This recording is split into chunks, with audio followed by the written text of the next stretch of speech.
Christianity میں شادی ہمیشہ چرچ کے اندر ہوتی ہے، گھروں میں نہیں ہوتی۔ 3 بار 1 ماہ سے بھی پہلے جو ہے اس کو بینس کہا جاتا ہے یا پکار کہا جاتا ہے۔ 3 پکاریں دی جاتی پورے چرچ کے سامنے، جس چرچ میں وہ لڑکے کے چرچ میں الگ بینس دی جاتی پکاریں، لڑکی کے چرچ میں الگ بینس دی جاتی ہے، پکاریں دی جاتی، جس میں بتایا جاتا ہے کہ یہ لڑکی ہے، یہ اس کی عمر ہے، یہ اس کے والدین ہیں، یہ مستحکم ہے، شادی فلاں لڑکے سے، اس کا ایڈریس بھی بتایا جاتا ہے، ہونا قرار پائی ہے۔ اگر کسی کو کوئی اعتراض ہو تو ابھی بولے، ورنہ چوتھی پکار جو ہے شادی والے دن دی جاتی ہے میاں بیوی کو، ان کے سامنے فائنل پکار دی جاتی ہے کہ شادی بندھنے سے پہلے موقع ہے کہ اگر ان دونوں کا نکاح باندھنا کسی بھی وجہ سے ناجائز ہے تو ابھی بول اٹھے، ورنہ پوری زندگی خاموش رہیں۔ اور اس سے پہلے ہم آتے ہیں کنسنٹ کے اوپر، لڑکی کی رضامندی۔ میڈم نے ایک ریفرنس دیا جی ہمارے یہاں چرچ میں شادیاں ہوتی ہیں اور جو لڑکی سے پوچھا جاتا ہے اور لڑکی باقاعدہ جو فیصلہ کرتی ہے اور پورے گھر والے فیصلہ کرتے ہیں۔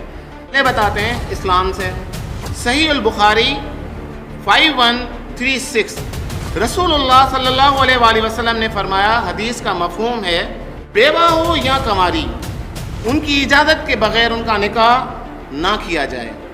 باپ لڑکی کا نکاح کر سکتا ہے، جیسے بلوغت سے پہلے اگر نکاح کر دیا اور بالغ ہوتے ہی یا رخصتی کے وقت اگر لڑکی کی رضامندی نہیں تو ایسا نکاح رسول اللہ صلی اللہ علیہ وآلہ وسلم نے منسوخ کر دیا۔ یہ مثال ملتی ہے سنن ابن ماجہ صحیح حدیث ہے 1875 میں۔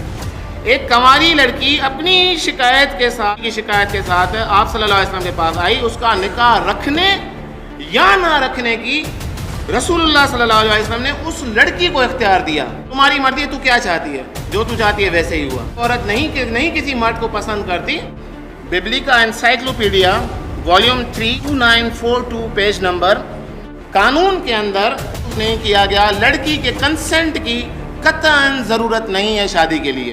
پوری بائبل میں آپ کو ایک مثال ملے گی کہ جی وہ ربکا سے جا کے بھائیوں نے پوچھا، بیٹا آپ کی جو ہے نا شادی کر رہے ہیں، آپ جاؤ گی؟ کہے گی ہاں جاؤں گی، مگر یہ قانون نہیں ہے، قانون اللہ دیتا ہے۔ اب میں یہ ایک سوال کرتا ہوں، آپ پوری بائبل آپ کے پاس رکھی ہوئی ہے، زور لگا لیں، آپ جان لگا لیں، آپ پوری، آپ مجھے یہ حوالہ نکال کے دکھا دیں کہ کسی لڑکی نے کے کنسنٹ کے بغیر اس کا نکاح کر دیا گیا ہو اور اس لڑکی نے کہا ہو میرا نکاح منسوخ کرو، اس کا معنی بھی کیا ہو۔ بائبل میں اس چیز کا تاثر کہیں موجود ہی نہیں ہے۔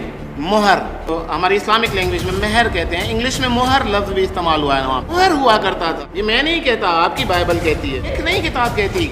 ساری کی ساری جتنی بھی جوڈائزم کی کتابیں لکھی ہوئی ہیں وہ مہر کو عورت کی پرچیز منی قرار دیتی۔ To betroth a wife to oneself meant simply to acquire possession of her by payment of her purchase money۔ لڑکی کا مہر اسلام میں جو ہمارے یہاں مختص کیا گیا وہ صرف اس لیے کہ عورت کو جا کے احساس دلاؤ وہ آپ کی ذمہ داری ہے۔ اس کو یہ ہو کہ یار آپ گیور ہو، وہ آپ کی ذمہ داری ہے اور آپ اس کے سربراہ ہو۔ یہ ڈے فرسٹ سے آپ لوگ یہ کرو، انفقوا اموالکم، مال اس کے اوپر خرچ کرنا پہلی رات سے ہی شروع کرو۔ مگر بائبل کے اندر مہر جو ہے نا لڑکی کو نہیں دیا جاتا، لڑکی کے باپ کو پیمنٹ کی جاتی ہے۔ داؤد علیہ السلام نے 100 کھلڑیوں کے عوض، مطلب 100 لوگوں کو مارنے کے عوض اپنے سسر کو 100 لوگوں کی لاشیں یا جو کچھ بھی ان کے حوالے کیا، اس کے بعد ان کی بیٹی کے ساتھ اس کی شادی ہوئی۔ یعقوب علیہ السلام نے سالوں اپنی گھر کی خدمت کی، اس کے بدلے میں جو ہے نا بیٹیوں سے شادی ہوئی۔